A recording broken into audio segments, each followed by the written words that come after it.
We want to talk for a few minutes about how to choose the best offer on your home. When you have a home that you've listed for sale and you have an offer or multiple offers that have come in, how do you choose whether to accept that offer or which of the many offers to accept? Well, we have to start by talking about all the items that are in an offer, all the things that are negotiable, and some of the things that aren't negotiable but are still important. So for instance, in Georgia, I'm in Atlanta. In our offer to purchase, the negotiable items include things like, of course, the purchase price, but also the closing date, the closing attorney, the earnest money deposit, the due diligence period and option fee, also contingencies like financing and appraisal. So let's talk about those a little bit more. First off, the purchase price. That is, of course, the offered price the seller is, the home buyer is offering to make on their home. In Georgia, they can request closing costs be paid for by the seller. So in Georgia, the seller is going to pay for their closing costs. The buyer is going to pay for their closing costs. So what are closing costs? Well, they're different for each party, but the buyer, for instance, is going to have things such as prorated homeowners association dues. They're going to need to pay their homeowners insurance upfront at closing. They're going to need to pay the real estate attorneys that we use in Georgia for their share of the work. They're going to have to pay their prorated taxes. Did I say that already? On the seller side, the seller typically pays the real estate attorney to do the title work to make sure they can hand over title free and clear. They will be paying off any liens, such as paying off their mortgage, and also their share of prorated taxes and any outstanding bills that are due, say maybe a water bill. Anyway, these different line items are itemized at closing and respectively paid by the buyer and the seller. However, it is legal and not uncommon for a seller to contribute to the buyer's closing costs. Of course, when a home buyer makes an offer on a home and they say, okay, I'm offering this purchase price, but I would like the seller to contribute X amount toward my closing costs, well, the seller just, the home seller, the homeowner, just immediately subtracts that number from the purchase price, and they know what their net will be. That's going to be most important to them. So I have seen home buyers make an offer where they increase the purchase price and then ask for closing costs from the seller. It helps keep a little bit more cash in the home buyer's pocket, which they may need for moving, and it all sort of evens out, comes out in the wash for the seller, as long as the home will appraise for that higher purchase price, if there is a lender involved, and there usually is. So that's the purchase price. Of course, the closing date, fully negotiable. And it can be an important point, whether you are buying or selling a home, if you need more time or less time before the closing and when you move. And what is the closing? Well, the closing is the term we use for the day where you typically go into an attorney's office, sit down at a big conference table and sign everything, and the money is exchanged. The closing attorneys in Georgia take care of the collection and disbursement of funds. So all of that is done at a big table, literally the closing table, and we call that the closing. So we've talked about two of the negotiable items, purchase price and closing date. Some people who will make an offer and say that they need to close very quickly. It is an important negotiating point. If you have either home buyer or a home seller who has a timeline that isn't flexible, if the other party can accommodate your timeline, that can be valuable, right? You may not even choose the higher purchase price if they can accommodate your timeline. That may add value to you, right? So that's an important negotiating point.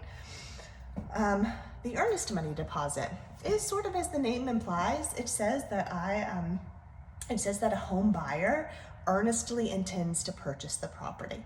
That's the earnest money. It is a deposit that is held in escrow, which is a trust account, safe and sound, either by a real estate brokerage or by a closing attorney's office. They keep that money held safe and sound. No one's going to spend it. And then it is credited back to the buyer when they successfully make it to closing. Should something go awry at the last minute and the buyer is not able to close on the property, then that escrow, the money in escrow, the earnest money deposit, can often be the seller's only recourse for having held the home off the market, potentially having turned away other home buyers, and maybe packed up, moved out. And then if the buyer, the home buyer, isn't able for some reason to actually make it to the closing table, that earnest money deposit can go to the seller as compensation. Often that's the case. So the earnest money deposit is a part of an offer to purchase and contract a home sale, and it's important. Usually, and the more that is offered, the better. It shows that the home buyer is serious and earnest in intending to move forward with the purchase of the home. A due diligence period. I am a licensed broker in both Georgia and North Carolina. They both have due diligence periods. However, it works differently in the different states. Different areas do things, you have different customs. In Atlanta, the due diligence period is a negotiable amount of time for a negotiable amount of money. Typically, we see due diligence periods being anywhere from 0 days, which we can talk about, to maybe a week or two. And the due diligence period is time for a home buyer to do their due diligence. It's time to have a home inspector come and check the electrical, the plumbing, the heating, the cooling, give everything a good look so that the home buyer knows what they are getting, and get any questions that they have answered. A termite inspection is another good consideration during this time. If there's homeowners associations, making sure that you've gotten a copy of their bylaws, their covenants, understand their rules, and again, just a chance for a home buyer to get any questions that they have answered. Should any deal breakers pop up with the home or the property during that time, you can discuss them, renegotiate them with the home seller. If not, and if you just can't work it out, and if it's just not the right home for the home buyer, they can get out of that contract during the due diligence period and get their earnest money deposit back. Once the due diligence period expires, that earnest money gets locked in. It goes hard, and it's much harder to get back. That's when the seller knows, okay, that earnest money deposit is locked in. I can probably start packing now. I can start loading up some boxes and getting my moving truck ready. So there are phases to the process, and it can take anywhere from 2-3 weeks, typically 3 or 4 weeks on average for closings in Georgia. Another negotiable item is the financing contingency. The financing contingency is layered into a contract to protect a home buyer when they are obtaining financing, a home mortgage loan for a property. The financing contingency can be anywhere from a few days to, it can be waived, and it can be anywhere from a few days to the most I usually see is somewhere in about 22. And it is to give their lending institution time to check out the property and the home buyer's financial situation and make sure they can indeed get the loan to purchase the property. And should they not be able to get the loan, that financing contingency, the way it's written in the Georgia contract, protects the home buyer's earnest money. They can get out of the contract if there is a strong financing reason, if they can't get their loan because they don't have the funds or whatever the case may be. If their loan is denied, that financing contingency means they can get out of the contract and get their earnest money deposit back. So the shorter the better from a seller's perspective. And really, home buyers will want to do as much of that financing paperwork up front, because you don't want to be paying for a home inspection during the due diligence period and making other plans if your financing isn't going to work out. So the shorter you can keep that, really the better for all parties. A financing contingency, on a side note, also gives a lending institution time to check out a homeowners association or a condo owners association. So its primary purpose is to give the lending institution time to check out the buyer's financials, but it's also to check out the homeowners or condo association's financials, because lenders do require different things of condo associations. And should they not have, just for example, the proper insurance for the condo association, according to the lender, then the lender might say, we are not comfortable making a loan on this property. We're denying the loan. in which case the home buyer could get out of the contract and get their earnest money deposit back. I did have that happen last year. And in the case of my client who was buying a townhouse with and we're working with a big box bank who did not provide very good customer service, we changed lenders. We went to another lending institution, said, here's the situation, here's all the paperwork. What do you think about making a home loan on this property? And they said, absolutely, we'd love to, not a problem. We closed a week later. So that's another option. But we're talking about the terms of a contract and how to know which offer is going to be the strongest in a situation, especially if there are many offers or multiple offers on a property, how you as a home seller can know which offer to choose, and how you as a home buyer can know which offer to, what to do with your offer to make it stronger. And to be able to answer those questions, you need to understand all the different components, negotiable components of an offer to purchase and contract a home. So the final point is an appraisal contingency. When a person is obtaining a mortgage for a home, their bank will require an appraiser to go out and basically reassure the bank that the loan they're making is a good one, that the purchase price is fair. We often see appraisals come back right at the agreed upon purchase price. The appraiser does get a copy of the contract. Sometimes they come in higher. Yay, then the buyer knows they will have instant equity. Sometimes they come in lower than the agreed upon purchase price. With the appraisal contingency layered into the contract to protect the buyer, that means they can get out of the contract and get their earnest money deposit back if the appraisal comes in lower than the agreed upon purchase price. Or they can renegotiate. We can say, hey, the appraisal came in at this amount. Could you lower the purchase price to that amount? Because we can only get a home loan up to that appraised value. There are some other things you can do. If the home seller will lower the purchase price some, but not all the way, the buyer does have the chance to pay a little bit extra, to pay the difference, to meet in the middle, to pay the whole difference. I've even seen home buyers say, you know what, we're gonna switch lenders. We're gonna throw out that appraisal, get a new appraisal, and see what that amount comes in at. And often it will come in at a different amount. As an appraisal is one person's opinion of value on any given day. So there are different ways to approach the appraisal and the appraised value, but that is part of a contract. If a buyer chooses to layer in an appraisal contingency, it is a risk that a home seller will look at, especially when they're comparing many offers. So when we have super competitive environments or situations where there's lots of offers and a buyer wants their offer to stand out, some of the things that they have done is to waive those contingencies, to say, you know what, I don't need a financing contingency because I have already talked to my lender, thoroughly investigated my financial situation, and they have assured me that I shouldn't have any trouble being able to afford and be able to get the loan on this home. And then the appraisal contingency, I've seen people waive that and say, you know what, if the appraisal comes in lower than the agreed upon purchase price, I will just pay the difference in cash. So I don't need that contingency to protect my earnest money. Or they're risking their earnest money deposit. I'm not suggesting you do that. I'm saying it has been done. The due diligence period is also another thing that you can choose to have or not have, and you choose how long of a period it's going to be. So let's put our hat on let's pretend we're selling a home. Put on our home seller hat. Let's say you're comparing two offers. You're going to look at, of course, the purchase price. You're going to look at the closing date. Which closing date do you want? Do you want it faster, or do you need more time to pack up and move out?